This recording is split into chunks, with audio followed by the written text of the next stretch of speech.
Ketika Yang Maha Kuasa menyerahkan raja-raja di sana, turunlah salju di atas gunung Zalmon.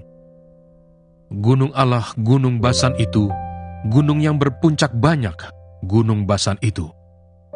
Hai gunung-gunung yang berpuncak banyak, mengapa kamu menjeling cemburu kepada gunung yang dikehendaki Allah menjadi tempat kedudukannya? Sesungguhnya Tuhan akan diam di sana untuk seterusnya. Kereta-kereta Allah puluhan ribu, bahkan beribu-ribu banyaknya.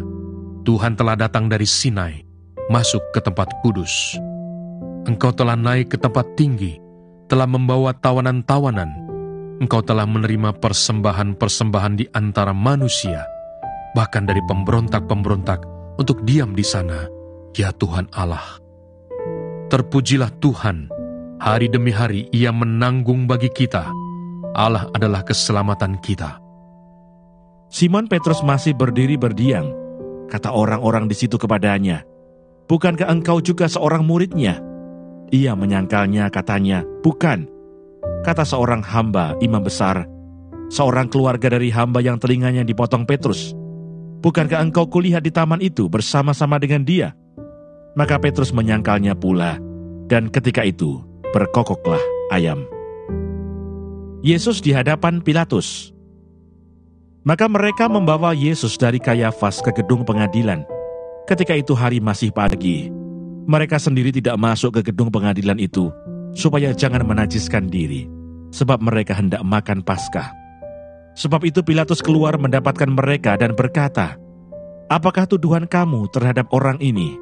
Jawab mereka kepadanya, "Jikalau ia bukan seorang penjahat, kami tidak menyerahkannya kepadamu." Kata Pilatus kepada mereka, "Ambillah dia dan hakimilah dia menurut hukum Tauratmu." Kata orang Yahudi itu, "Kami tidak diperbolehkan membunuh seseorang. Demikian hendaknya, supaya genaplah firman Yesus yang dikatakannya, untuk menyatakan bagaimana caranya ia akan mati."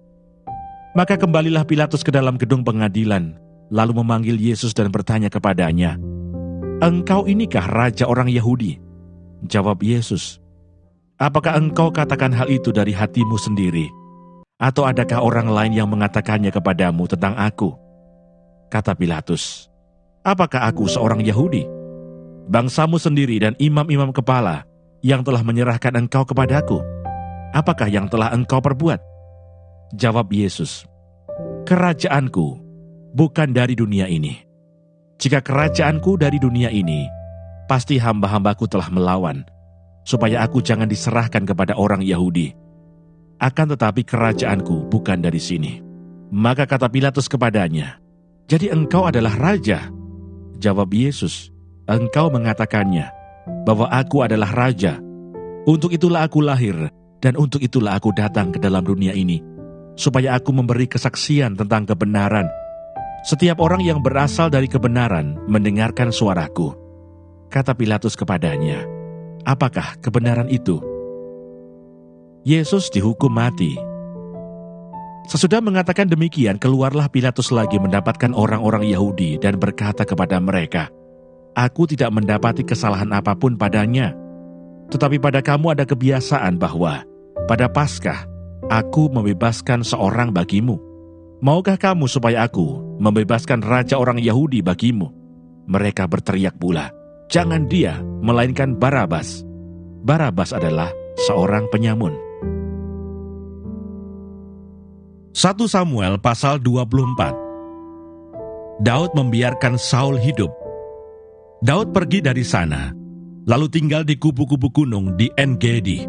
Ketika Saul pulang, sesudah memburu orang Filistin itu, diberitahukanlah kepadanya demikian, "Ketahuilah, Daud ada di padang gurun En-Gedi."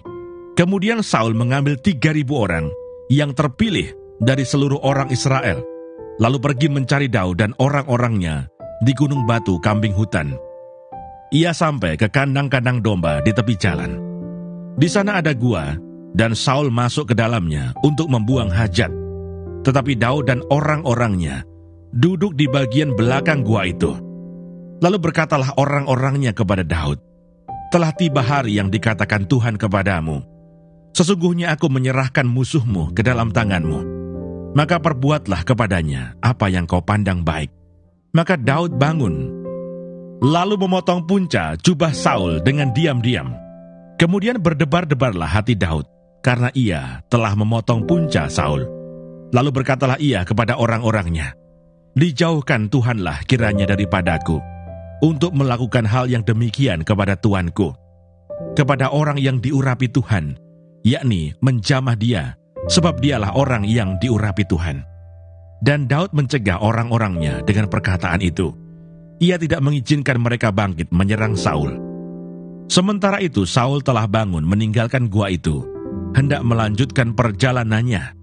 Kemudian bangunlah Daud. Ia keluar dari dalam gua itu dan berseru kepada Saul dari belakang, katanya, "Tuanku Raja."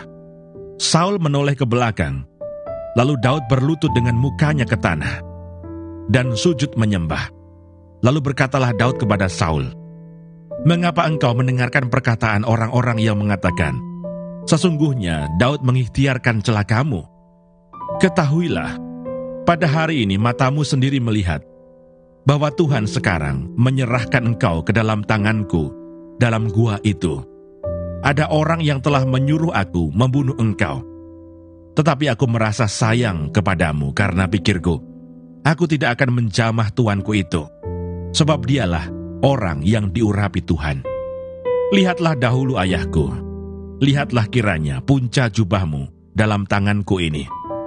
Sebab dari kenyataan bahwa aku memotong punca jubahmu dengan tidak membunuh engkau, dapatlah kau ketahui dan kau lihat bahwa tanganku bersih daripada kejahatan dan pengkhianatan, dan bahwa aku tidak berbuat dosa terhadap engkau. Walaupun engkau ini mengejar-ngejar aku untuk mencabut nyawaku, Tuhan kiranya menjadi hakim di antara aku dan engkau. Tuhan kiranya membalaskan aku kepadamu, tetapi tanganku tidak akan memukul engkau." Seperti peribahasa orang tua-tua mengatakan, "Dari orang fasik timbul kefasikan, tetapi tanganku tidak akan memukul engkau." Terhadap siapakah Raja Israel keluar berperang? Siapakah yang kau kejar, anjing mati? Seekor kutu saja. Sebab itu Tuhan kiranya menjadi hakim yang memutuskan antara aku dan engkau. Dia kiranya memperhatikannya, memperjuangkan perkaraku, dan memberi keadilan kepadaku, dengan melepaskan aku dari tanganmu." Setelah Daud selesai menyampaikan perkataan itu kepada Saul, berkatalah Saul, "Suara muka itu, ya anakku Daud." Sesudah itu dengan suara nyaring menangislah Saul. Katanya kepada Daud, "Engkau lebih benar daripada aku, sebab engkau telah melakukan yang baik kepadaku, padahal aku melakukan yang jahat kepadamu. Telah kau tunjukkan pada hari ini betapa engkau telah melakukan yang baik kepadaku. Walaupun Tuhan telah menyerahkan aku ke dalam tanganmu, engkau tidak membunuh aku. Apabila seseorang mendapat musuhnya, masakan dilepaskannya dia berjalan dengan selamat? Tuhan kiranya membalaskan kepadamu kebaikan ganti apa yang kau lakukan kepadaku pada hari ini. Oleh karena itu, sesungguhnya aku tahu bahwa engkau pasti menjadi raja, dan jabatan Raja Israel akan tetap kokoh dalam tanganmu. Oleh sebab itu, bersumpahlah kepadaku demi Tuhan, bahwa engkau tidak akan melenyapkan keturunanku dan tidak akan menghapuskan namaku dari kaum keluargaku." Lalu bersumpahlah Daud kepada Saul.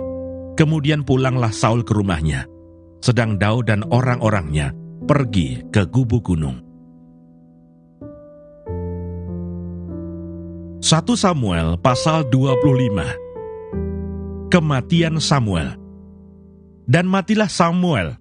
Seluruh orang Israel berkumpul meratapi dia dan menguburkan dia di rumahnya di Rama. Dan Daud berkemas, lalu pergi ke padang gurun Paran. Daud, Nabal, dan Abigail. Ketika itu ada seorang laki-laki di Maon yang mempunyai perusahaan di Karmel. Orang itu sangat kaya. Ia mempunyai 3.000 ekor domba dan 1.000 ekor kambing. Ia ada di Karmel pada pengguntingan bulu domba-dombanya. Nama orang itu Nabal dan nama istrinya Abigail. Perempuan itu bijak dan cantik, tetapi laki-laki itu kasar dan jahat kelakuannya. Ia seorang keturunan Kaleb. Ketika didengar Daud di padang gurun, bahwa Nabal sedang menggunting bulu domba-dombanya. Maka Daud menyuruh 10 orang, dan kepada orang-orang itu Daud berkata, "Pergilah ke Karmel dan temuilah Nabal. Tanyakanlah keselamatannya atas namaku, dan sampaikanlah salam ini kepadanya. Selamat, selamatlah engkau, selamatlah keluargamu, selamatlah segala yang ada padamu. Baru-baru ini aku mendengar bahwa engkau mengadakan pengguntingan bulu domba. Adapun gembala-gembalamu yang ada dengan kami, tidak kami ganggu, dan tidak ada sesuatu yang hilang daripada mereka selama mereka ada di Karmel. Tanyakanlah kepada orang-orangmu, mereka tentu akan memberitahukan kepadamu. Sebab itu biarlah orang-orang ini mendapat belas kasihanmu. Bukankah kami ini datang pada hari raya? Berikanlah kepada hamba-hambamu ini dan kepada anakmu Daud apa yang ada padamu." Ketika orang-orang Daud sampai ke sana, berkatalah mereka kepada Nabal atas nama Daud, tepat seperti yang dikatakan kepada mereka. Kemudian mereka menanti. Tetapi Nabal menjawab anak buah Daud itu, katanya, "Siapakah Daud? Siapakah anak Isai itu? Pada waktu sekarang ini ada banyak hamba-hamba yang lari dari tuannya. Masakan aku mengambil rotiku, air minumku, dan hewan bantaian yang kubantai bagi orang-orang pengguntingku untuk memberikannya kepada orang-orang yang aku tidak tahu dari mana mereka datang." Lalu orang-orang Daud itu berbalik pulang, dan setelah sampai, mereka memberitahukan kepadanya tepat seperti yang dikatakan kepada mereka. Kemudian berkatalah Daud kepada orang-orangnya, "Kamu masing-masing sandanglah pedang." Lalu mereka masing-masing menyandang pedangnya. Daud sendiri pun menyandang pedangnya. Sesudah itu kira-kira 400 orang maju mengikuti Daud, sedang 200 orang tinggal menjaga barang-barang. Tetapi kepada Abigail, istri Nabal, telah diberitahukan oleh salah seorang bujangnya, katanya, "Ketahuilah, Daud menyuruh orang dari padang gurun untuk memberi salam kepada tuan kita, tetapi ia memaki-maki mereka. Padahal orang-orang itu sangat baik kepada kami. Mereka tidak mengganggu kami, dan kami tidak kehilangan apa-apa selama kami lalu lalang di dekat mereka ketika kami ada di ladang. Mereka seperti pagar tembok sekeliling kami siang malam, selama kami menggembalakan domba-domba di dekat mereka. Oleh sebab itu pikirkanlah dan pertimbangkanlah apa yang harus kau perbuat. Sebab telah diputuskan bahwa celaka akan didatangkan kepada tuan kita dan kepada seisi rumahnya.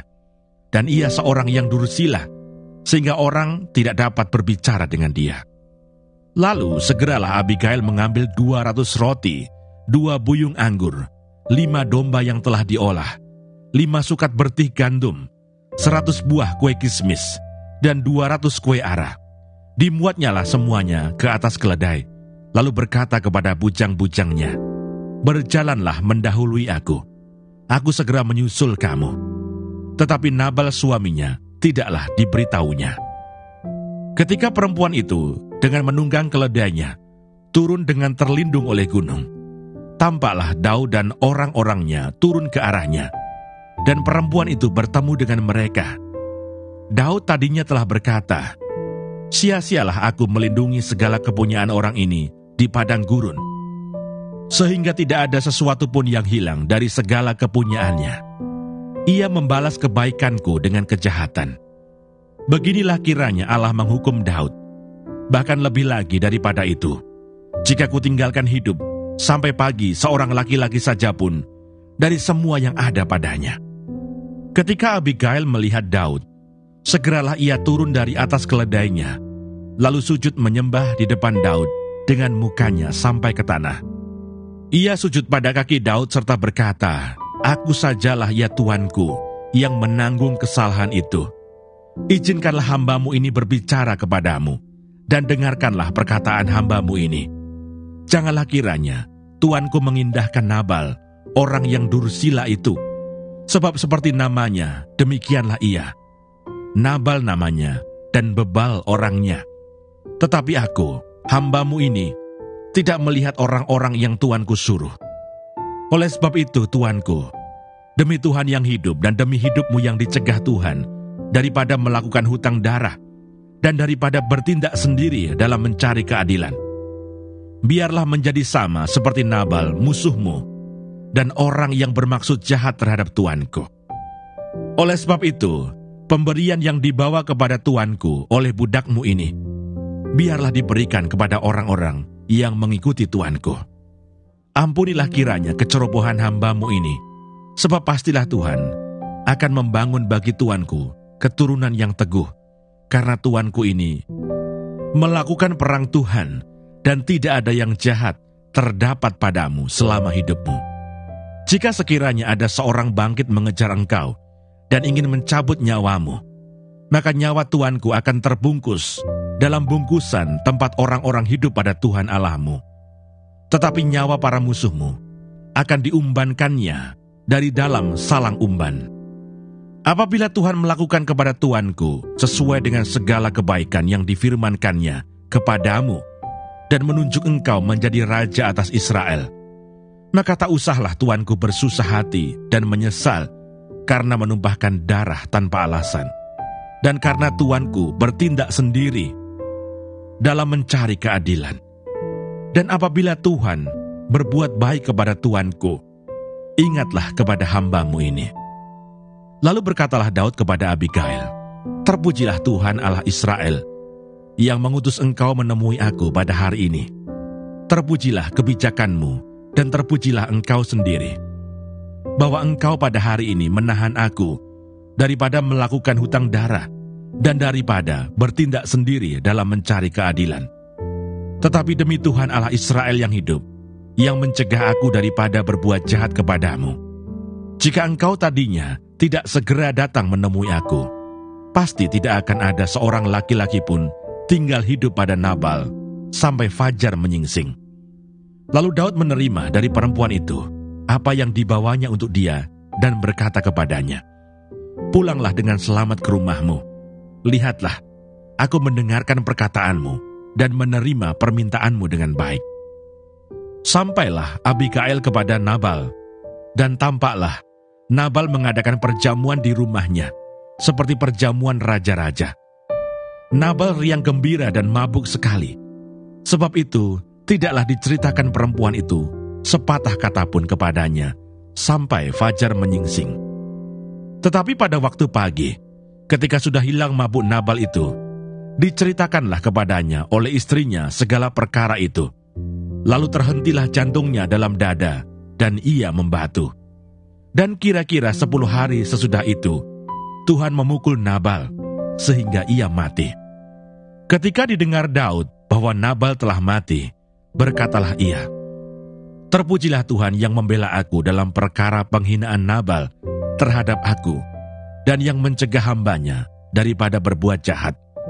Tuhan telah membalikkan kejahatan Nabal ke atas kepalanya sendiri."